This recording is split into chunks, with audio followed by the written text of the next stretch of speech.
Madam President. The Assistant Majority Leader. Madam President, let me start by acknowledging what the senator from Tennessee just said. I have worked with Senator Corker on so many issues, bipartisan issues, and I salute him for his efforts to try to find bipartisan solutions. And what he said, I think, is indicative of the problem that we face now. Two senators, and it is their right under the Senate rules, a senator from Utah and the junior senator from Texas, have decided that they want to delay this another day. They want to stall this another day. It isn't just losing a legislative day, and it's more. Look how long it took us to bring up the House continuing resolution. If I'm not mistaken, they voted on it last Friday. We are thinking about voting on it tomorrow, 7 days later. It tells you that the Senate rules, even at their best, with one member objecting, can mean that measures take a long, long time. Ordinarily, it just means we waste time, but this time it's critically more important because the government will not be funded. Come Tuesday morning, all across America, we will not fund the government because of the actions just taken on the floor of the Senate by Senator Cruz of Texas, Senator Lee of Utah. They are trying to slow this down and to create a political crisis. A political crisis. They are playing high-stakes poker with other people's money because the victims of this political crisis will not be the senators and House members. There'll be a lot of innocent people, a lot of workers across America who just want to get up and do their work for this government to make this the greatest nation on earth. Some of them are risking their lives in uniform. They'll be paid, but their paychecks will be delayed. What it means is they have to contact their wives and spouses back home come Tuesday. If this Cruz and Lee delay continues, they'll have to contact them and say, honey, maybe a little difficult this pay period. It doesn't look like we're going to get a paycheck because Congress has shut down the government. There are others too, all across America, thousands of them, doing their work for this government. At the FBI, at intelligence agencies, it'll go dark. Why? Why have we reached this point? Why do these two senators, think this is in the best interest of the United States of America? We've heard reports from economists. This cannot help our nation. Shutting down the government, failing to extend the debt ceiling, we're going to find ourselves in a position where this economy is going to start to stall. People will start searching their savings accounts and notice that their investments are going down in value. Why? Because two Republican senators insisted that we couldn't speed up this vote and move this process forward to solve this problem. The best explanation they can give us, they've notified their friends in the media and those on email to stay tuned for Friday. Friday's going to be the big day, their big day in the sun. And so we're delaying our actions here for a full day so that they can get adequate publicity for what they're about to do. That's not in the best interest of the Senate. It's sure not in the best interest of the United States of America. I listened to Senator Reid. He made an effort to come forward and expedite this process. You know, there are people outside the store who warned us not to do that. They said, you send this back over to the House, it gives them time to do something. And Senator Reid has said from the start, we will not be party to delaying this critically important decision. There's too much at stake. We're going to move this through as quickly as we can, and we have. At this point now, it is on the shoulders of those two senators. Those two Tea Party Republican senators who have decided that they want to close down the government, or at least come closer to running the risk of closing down this government. That isn't in the best interest of dealing with the issues that face America. Madam President, my job on the Senate Appropriations Committee is to be the chair of one of the most important subcommittees, the Defense Appropriations Subcommittee. Never dreamed I'd have this responsibility, but with the passing of a genuine American hero, Dan Inouye of Hawaii, this mantle fell on my shoulders.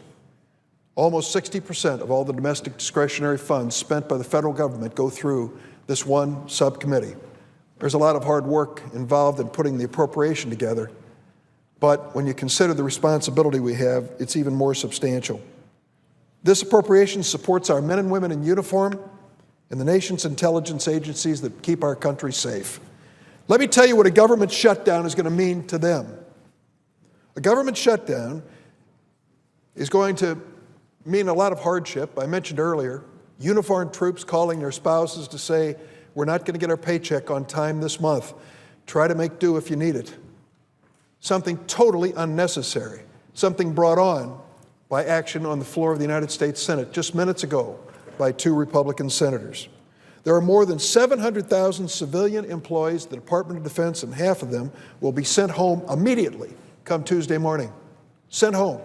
Men and women who work at military installations in the Pentagon, sent home from work. Over 80% of the Department of Defense civilians work outside the Pentagon. 12,000 of them work in my state. They'll be given notice on Tuesday morning. You have to go home. Why? Because there was a promise made for some publicity on Friday by a couple senators. That's unacceptable. A substantial number of these hard-working men and women are going to be furloughed because of already face furlough because of a sequester. And now if we allow this government to shut down, once again, they'll have to figure out how to make ends meet. Men and women who are just trying to keep us safe in this country, many of them risking their lives, are now going to be pawns in this political game. It's an unconscionable breach of faith.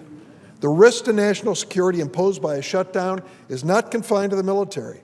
It will cripple our intelligence community.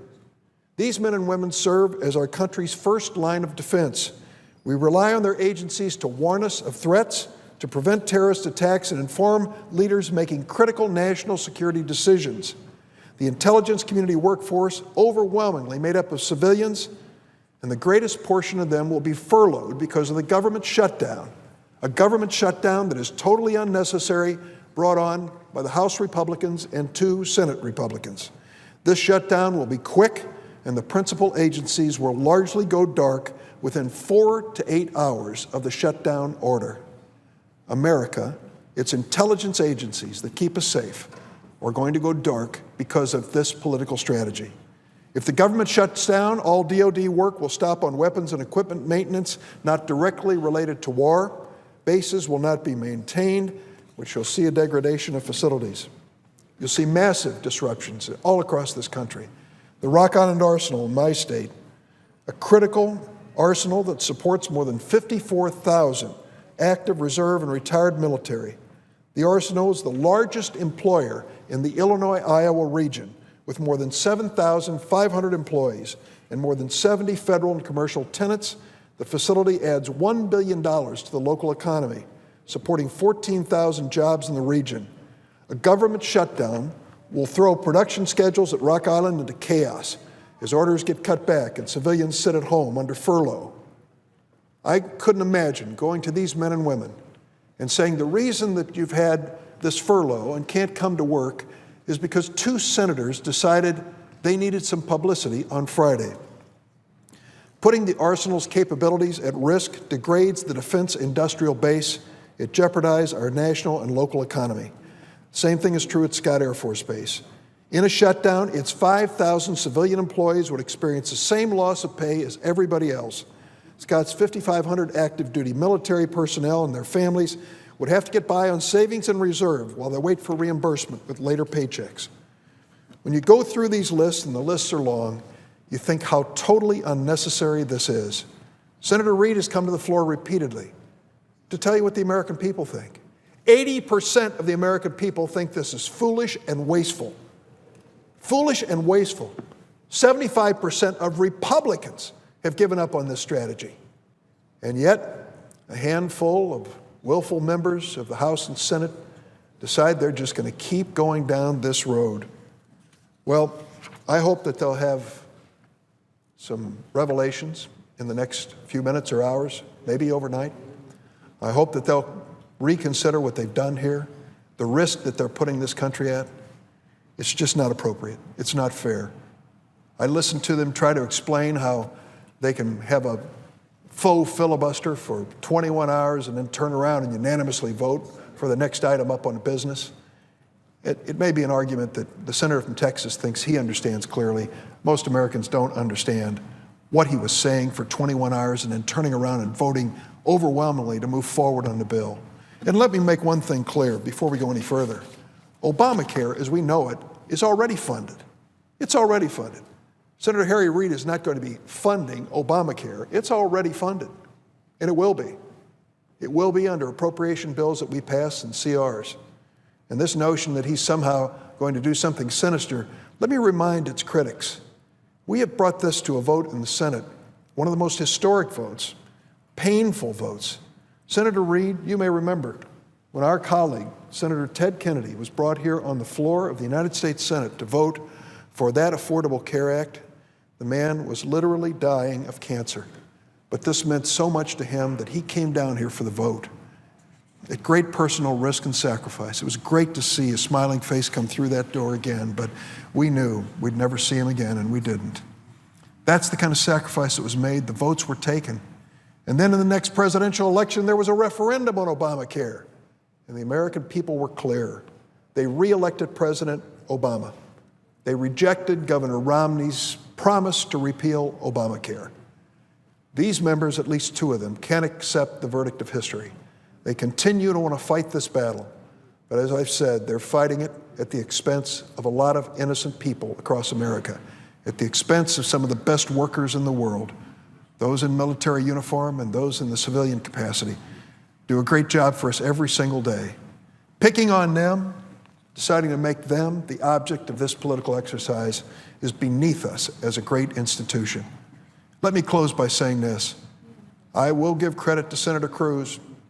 When he was doing his 21 hours, I asked him point blank, so you want to eliminate the protection in Obamacare that says that health insurance companies can't discriminate against children and families that have pre-existing conditions? Yes, he said, I do. I want to eliminate all of it. And I said, you want to eliminate the provision that says you can't limit the coverage in a health insurance policy so people have enough money for a serious illness and cancer therapy and surgery? I want to eliminate it all, he said. You want to eliminate that protection for families to keep their kids on their own health insurance policies up to age 26? Young people looking for jobs who may not have health insurance, you want to eliminate that too? I want to eliminate every bit of it. He was consistent, consistently wrong, because he fails to understand what working families across America face every single day, what 50 million uninsured Americans face with no protection, no peace of mind. God forbid he ever spends a moment as the parent of a sick child without health insurance. I've been there. You never want that experience in your life for yourself or anybody else. I asked Senator Cruz to tell us about his own personal health insurance, since he's decided he's going to be the arbiter on health insurance for the rest of America and for Congress. He won't give me a straight answer on how he has his own health insurance for his family.